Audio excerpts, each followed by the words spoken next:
Как провести выходные, чтобы в понедельник утром иметь огромное количество энергии на всю неделю? Для того, чтобы зарядиться энергией на предстоящую неделю, ваши выходные должны быть физически активны. Еще раз скажу, что митохондрии делают энергию только столько, сколько требует организм в данную конкретную минуту.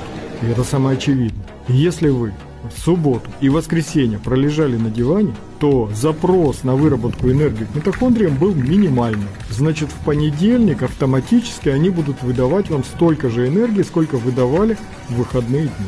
И наоборот, если в субботу и воскресенье вы заставили митохондрии вырабатывать энергию в 2-3 раза больше, чем обычно, автоматически в понедельник они по инерции вам продолжат вырабатывать энергию больше. И этот эффект, который называется суперкомпенсация, и есть основа увеличения энергии на следующую неделю.